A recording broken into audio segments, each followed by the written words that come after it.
ഉപയോഗം സംബന്ധിച്ച് എനിക്ക് ഒരു സംശയം കൂടിയുണ്ട്. ഡോക്ടറിലേക്ക് വരാം. തോമസ് ജോൺ അദ്ദേഹം കൂടി നമുക്കൊപ്പം തുടരുന്നുണ്ട്. തോമസ് ജോൺ, ഡോക്ടർ അരുൺ വിശദീകരിച്ചു കഴിഞ്ഞു താങ്കളുടെ ആരോഗ്യാവസ്ഥയ്ക്ക് കാരണം വാക്സിൻ പ്രതിസന്ധിയല്ല. പിന്നെ എന്തുകൊണ്ടാണ് അന്ന് താങ്കൾ ഇത്തരത്തിലൊരു പരാതി ഉന്നയിച്ചത്? ഇപ്പോൾ ഈ കാര്യത്തിൽ ആരോഗ്യ വിദഗ്ധരൊക്കെ താങ്കൾക്ക് നൽകുന്ന ഒരു വിശദീകരണം അതെങ്ങനെയാണ്? എന്നെ ട്രീറ്റ് ചെയ്ത ഡോക്ടർമാര് അവർ പറഞ്ഞത്, അവർ വ്യക്തമായിട്ട് എന്നോട് പറഞ്ഞു വാക്സിൻ്റെ കൊണ്ടാണെന്നാണ് എന്നോട് പറഞ്ഞത്. അപ്പൊ അത് ആ കേസ് പഠിച്ചത് അവരാണ്. ഡോക്ടർ ഇപ്പൊ നമ്മളോട് സംസാരിക്കുന്ന ഡോക്ടർ പറയുന്നത് എനിക്ക് വന്ന ഈ പർപ്പര എന്ന് പറയുന്ന അസുഖം, ഞാൻ പഠിച്ചത് ഇത് വന്നതിന് ശേഷം അതിന്റെ ഒരു സിവിയർ ആയിട്ട് ഈ ക്ലോട്ട് തന്നെയാണ് എനിക്ക് വന്നത്. കാരണം മേജർ നമ്മുടെ പിന്നെ വെയിൻസ് അല്ലാതെ വരുന്ന ഒരു ചെറിയ ചെറിയ വെയിൻസ് വരുന്ന ക്ലോട്ടാണ് എനിക്കുണ്ടായത്. അത് പ്രൂവ് ചെയ്തതാണ്. അത് നമ്മൾ RS-13 ടെസ്റ്റ് ചെയ്ത് അത് എല്ലാം കണ്ടുപിടിച്ച് അവരും അവസാനം കണ്ടുപിടിച്ച് അവരും അത് പറഞ്ഞതാണ്. അല്ലാതെ എനിക്ക് അതിനു മുമ്പ് യാതൊരുവിധ ആരോഗ്യ പ്രശ്നങ്ങളൊന്നും ഉണ്ടായിരുന്നില്ല. ഈ വാക്സിൻ എടുത്തതിന് ശേഷം ഒരു 8 ദിവസത്തിനുള്ളിൽ തന്നെ എനിക്ക് ലക്ഷണങ്ങൾ തുടങ്ങി. വയറുവേദന, നെഞ്ചുവേദന, ഇതിന്റെ എല്ലാ ലക്ഷണങ്ങളും എനിക്ക് തുടങ്ങി.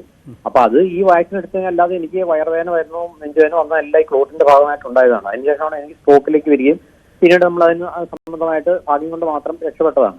ഡോക്ടർ ഇങ്ങനെ പറയുന്നത് എന്താണെന്ന് വെച്ച് കഴിഞ്ഞാൽ അവരുടെ പഠനങ്ങൾ അങ്ങനെയായിരിക്കാം. പക്ഷെ അന്ന് വന്ന ഈ പറഞ്ഞ 2021 വന്ന പത്രവാർത്തകൾ അല്ലെങ്കിൽ യൂറോപ്യൻ പിന്നെ മെഡിക്കൽ സൊസൈറ്റി ഏജൻസിയൊക്കെ നടത്തിയ പഠനങ്ങൾ അന്ന് ഞാനതൊക്കെ നെറ്റിൽ നിന്ന് ശേഖരിച്ചിട്ടുണ്ട്.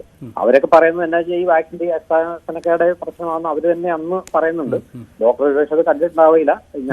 എനിക്ക് ഈ അസുഖം വന്നതായതുകൊണ്ട് ഞാൻ അതിനെക്കുറിച്ച് കൂടുതൽ വായിക്കുകയും പഠിക്കുകയും ചെയ്തിട്ടുള്ളതുകൊണ്ട് എന്റെ കൃത്യമായ നിഗമനവും എനിക്കിത് മാത്രമാണ് എനിക്ക് അസുഖം ഉണ്ടാകാൻ കാരണം എന്നാണ്. അപൂർവമായി ഈ രോഗാവസ്ഥ വാക്സിനേഷൻ മൂലം ഉണ്ടാവാനുള്ള ഒരു സാധ്യത അതും ആരോഗ്യ വിദഗ്ധർ പറയുന്നുണ്ട്. ഈ തോമസ് ജോൺ, താങ്കളുടെ ഈ ഒരു ആക്ഷേപത്തിൽ, ഈ ഒരു പരാതിയിൽ, താങ്കളുടെ ആരോഗ്യാവസ്ഥയിൽ അതിന്റെ തുടർ നടപടികൾ എന്താണ് പിന്നീട് ഉണ്ടായത്? താങ്കൾ ഒരു നിയമ പോരാട്ടം അങ്ങനെ എന്തെങ്കിലും നീക്കം നടന്നിരുന്നു?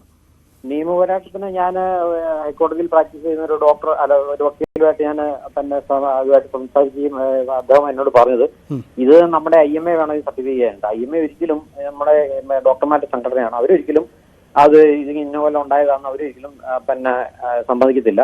പിന്നെ നമ്മൾ അന്ന് നമുക്കറിയാം ഗവൺമെന്റ് നമ്മളെ പുഷ് ചെയ്താണ് നമുക്ക് പുറത്തിറങ്ങാൻ പറ്റത്തില്ല, വാക്സിൻ സർട്ടിഫിക്കറ്റ് ഇല്ലാതെ എങ്ങും പോകാൻ പറ്റത്തില്ല.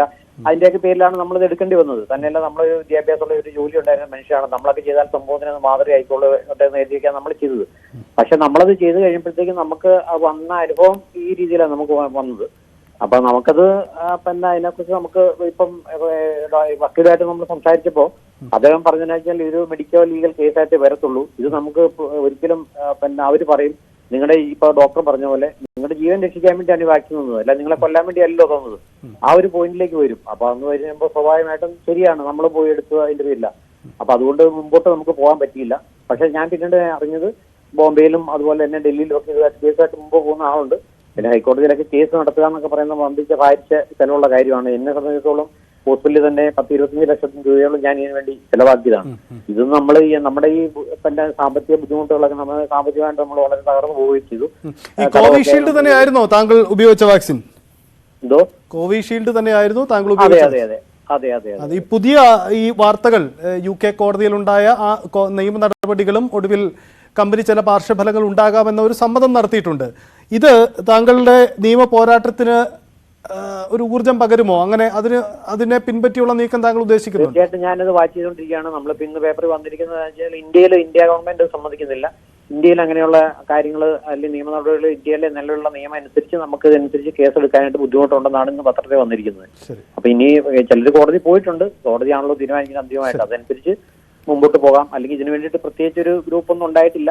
ഡോക്ടർ പറഞ്ഞല്ലോ വളരെ വ്യക്തമായിട്ട് എനിക്ക് വന്ന അസുഖം പാലായില് ഞാൻ ചികിത്സിച്ചത് രാജഗിരി ഹോസ്പിറ്റലിലാണ് എറണാകുളത്ത്. പാലായിൽ മെഡിസിറ്റി ഹോസ്പിറ്റലിൽ ഒരു ഗർഭിണിയായ ഒരു യുവതി മരിച്ചുപോയത് അവര് അന്ന് പേപ്പറിൽ വന്നതാണ്.